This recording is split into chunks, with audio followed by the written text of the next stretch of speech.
ఈరోజు మన శాతవాహన ఇన్స్టిట్యూట్లో ప్రిపేర్ అయ్యి జాబ్ కొట్టినటువంటి స్టూడెంట్ మనకి ఇక్కడికి వచ్చాడు. అతను ఎలా ప్రిపేర్ అయ్యాడు, తన లైఫ్ ముందు ఎలా ఉండేది అండ్ ఇప్పుడు ఎలా ఉందో తెలుసుకుందాం. జై హింద్ అందరికీ. నా పేరు ఎట్టా మహేష్. నేను ఇప్పుడు మాది జైతల్ డిస్ట్రిక్ట్ పేడేపల్లి మండలం ఎల్లాపూర్. నేను ఇప్పుడు 7th బెటాలియన్ నిజామాబాద్లో టీజీఎస్పీ కానిస్టేబుల్గా వర్క్ చేస్తున్నాను. నాకు చిన్నప్పటి నుంచి యూనిఫామ్ వేసుకోవాలి, పోలీస్ కావాలని డ్రీమ్ ఉండే. కానీ ఎలా ప్రిపేర్ కావాలి, ఏం చేయాలని తెలియకపోతుండే. అట్లా యూట్యూబ్లో వీడియో చూస్తూ శాతవాహన ఇన్స్టిట్యూట్ వీడియో చూశాను. నాకు అందులో రిటర్న్ కానీ గ్రౌండ్ కానీ చాలా బాగా అనిపించి వెంటనే వచ్చి జాయిన్ అయిపోయాను. స్టార్టింగ్లో నాకు రిటర్న్లో కానీ సబ్జెక్టులు ఏముంటాయి, గ్రౌండ్లో ఏముంటాయి అని ఏం తెలియదు.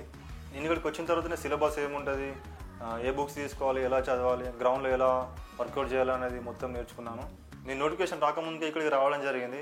స్టార్టింగ్లో 5 ఈవెంట్స్ ఉండే, 800 metres, short put, long jump, high jump, 100 metres. అప్పుడు ప్రాక్టీస్ చేస్తుంటే చాలా పెయిన్స్ వచ్చేవి. ఆ పెయిన్స్కు తట్టుకోలేక గ్రౌండ్ కూడా రాకపోయేది. సార్ రెగ్యులర్గా గ్రౌండ్కి రావాలి, గ్రౌండ్కి వస్తేనే మంచి ఇంప్రూవ్మెంట్ ఉంటుంది, జాబ్ కొట్టడానికి ఎక్కువ అవకాశం ఉంటుంది అని చెప్పడం ద్వారా ప్రతిరోజు గ్రౌండ్కి వచ్చి ప్రాక్టీస్ చేసేవాడిని. మనం ఈరోజు ఏంటంటే లెగ్ స్ట్రెంత్ ఎలా పెంచుకోవాలి.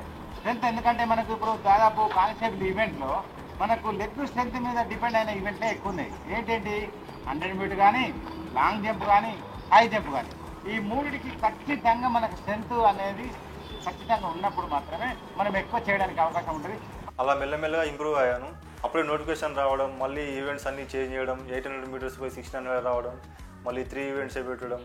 అరే నేను ఇన్ని రోజులు 800 ప్రాక్టీస్ చేసినా కదా, మళ్ళీ ఇప్పుడు 600 అంటున్నారు, మళ్ళీ దానికి ఎట్లా ప్రిపేర్ అయ్యాలని చాలా భయపడుతుండే. అప్పుడు సారు ఏం కాదులేదు, దానికి మనం చూసుకుందాం, మళ్ళీ దానికి తగ్గట్టు ప్రిపేర్ అవుదామని మంచిగా మోటివేట్ చేసేవారు. 1600 మీటర్స్ తగ్గట్టు సారు కోచింగ్ ఇవ్వడం జరిగింది. స్టార్టింగ్లో 2 రౌండ్లు కూడా కొట్టకపోయేది. మెల్లమెల్లగా ఇంప్రూవ్ అవుతూ మెల్ల క్వాలిఫై అవ్వడం, ఇక లాస్ట్ వరకు మంచిగా మెరిట్ స్కోర్ చేసి జాబ్ తెచ్చుకోవడం జరిగింది. మా అమ్మ నాన్న ఊళ్ళో వ్యవసాయం చేస్తారు. నేను జాబ్ కోసం ప్రిపేర్ అయితే చదువుకుంటా అంటే వాళ్ళు కూడా చాలా బాగా ఎంకరేజ్ చేశారు. నేను కూడా వాళ్ళ కష్టంగా తగ్గట్టు ఇక్కడ కూడా చాలా కష్టపడ్డా. సార్ లక్ష్మణ్ సార్ చెప్పేది ప్రతి ఒక్కటి ఫాలో అవుతూ జాబ్ తెచ్చుకోవడం జరిగింది. ఒకప్పుడు వీడేం చేస్తాడు, వీడికేం జాబ్ వస్తా అన్న వాళ్ళే ఇప్పుడు వీడిని చూసి నేర్చుకోరా అంటారు. అది నాకు చాలా ఆనందాన్ని ఇస్తుంది. మీలో కూడా ఎవరైనా పోలీస్కి ప్రిపేర్ అవుతా అనుకుంటే మాత్రం నేను ఖచ్చితంగా శాతవాహన ఇన్స్టిట్యూట్నే రికమెండ్ చేస్తాను. ఎందుకంటే నేను ఇక్కడనే తీసుకున్నా, ఇక్కడనే ప్రిపేర్ అయినా, ఇక్కడి నుంచి జాబ్ కొట్టినా కాబట్టి మీకు ఖచ్చితంగా ఇది హెల్ప్ఫుల్ అవుతుంది. మీరు ఇక్కడికి వచ్చి ఏం చేస్తున్నారు, ఎంత సీరియస్గా ప్రిపేర్ అవుతుంది అనమాట మీకు జాబ్ వస్తా రాదా అనేది డిసైడ్ అవుతుంది.